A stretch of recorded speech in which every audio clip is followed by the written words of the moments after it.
ఆలగడ్డ వైఎస్ఆర్సీపీ అభ్యర్థి గంగుల నాని మనతో పాటు ఉన్నారు.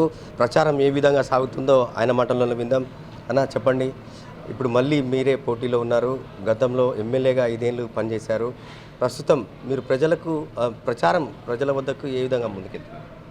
ఖచ్చితంగా ప్రజలకి మేము ఏం చేసామో అది చెప్తా పోతా ఉన్నాం. ఇప్పుడు కాదు, గత 2.5 సంవత్సరం 3 సంవత్సరాల నుంచి కూడా మేము ప్రజల్లో ఉన్నాం. నిరంతరం మేము ప్రజల్లోనే ఉంటా వస్తున్నాం. గడప గడప కార్యక్రమంతో ప్రతి గ్రామానికి వెళ్ళి ఆ రోజు ప్రతి ఒక్కరిని కలవడం జరిగింది. అదేవిధంగా ఈరోజు మళ్ళా తిరిగి ప్రతి ఇంటికి వెళ్ళి జగనన్న అధికారంలో ఉంటే, వైఎస్ఆర్సీపీ పార్టీ అధికారంలో ఉంటేనే మేలు జరుగుతుంది అని ప్రతి ఒక్క ఓటర్ని కూడా అభ్యర్థించడం జరుగుతుంది.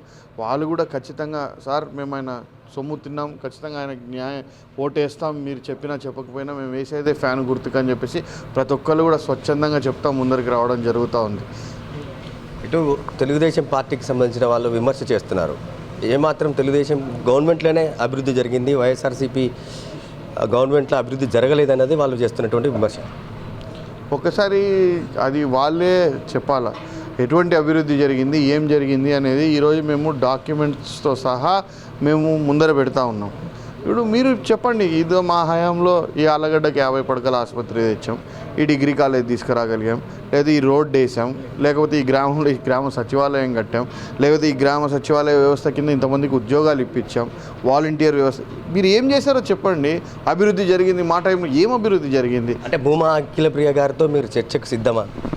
రైట్, నేను ఎప్పుడైనా చెప్తున్నాను, నేను పూర్తిగా డాక్యుమెంటల్ ఎవిడెన్స్తో నేను సిద్ధంగా ఉన్నాను. నేను చెప్పాల్సింది ప్రజలకి చెప్తున్నాను. అంటే ఆలగడ్డలో అవినీతిమయం బాగా జరిగింది అన్నది వస్తున్నటువంటి ఆరోపణ, దానిపైన మీరు ఏ విధంగా స్పందిస్తారు?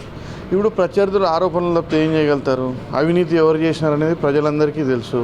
ఈరోజు మీరు ఒకసారి ప్రజలను అడగండి, ఎవరు అవినీతి చేసినారు, ఏ విధంగా. ఈరోజు ఎక్కడా కూడా అటువంటి కార్యక్రమాలు కానీ ఇంకోటి కానీ ఎక్కడా జరగలేదు. అవినీతి చేసింది మీరు రుజువులతో సహా చూపిస్తుంటే కూడా మేము చేయలేదు, మేము చెందలేదు అని మీరు మాట్లాడుతూ ఉన్నారు. ఈరోజు కిడ్నాపులు చేసింది మేమా? ఈరోజు ల్యాండ్ ఎక్స్టార్షన్ చేసింది మేమా? ఇంటికి పంచాయతీలు కానీ వస్తే కొట్టి డబ్బులు లాక్కుని చేసింది మేమా? ఈ దొంగ డాక్యుమెంట్లు సృష్టించి అమాయక ప్రజల భూములు మావని చెప్పేసి కబ్జాలకు పాల్పడింది మేమా? ఇవన్నీ చేసింది ఎవరు?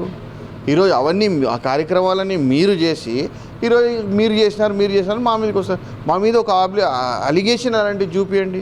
నువ్వు ప్రత్యర్థి కాబట్టి నువ్వు చేస్తున్నావు. ఎవరైతే నష్టపోయడం వల్ల ఆ నష్టపోయిన వ్యక్తిని చూపించండి. ఇదో మా భూమి లాక్కున్నాడో లేకపోతే మమ్మల్ని అది చేశాడో ఒక వ్యక్తిని చూపించండి. ఆలగడ్డలో జరిగిన అభివృద్ధి, అదే కాకుండా వైఎస్ఆర్సీపీ పార్టీ చేసినటువంటి జగన్మోహన్ రెడ్డి చేసినటువంటి అభివృద్ధి కారణంగానే వైఎస్ఆర్సీపీ మరోసారి గెలుస్తోంది. మాకు ప్రజల నుంచి మంచి ఆదరణ ఉంది. ప్రత్యర్థులు ఎవరైతే ఆరోపణలు చేస్తున్నారో వాళ్ళు చర్చకు సిద్ధమైతే ఎవిడెన్స్తో సహా చూపించేందుకు నేను సిద్ధమని చెప్పేసి గంగుల నాని అంటున్నారు. కెమెరామెన్ ఎల్లగౌడ్తో బాలు, న్యూస్ 360 ఆలగడ్డ. ఇప్పుడు నువ్వు దాంట్లో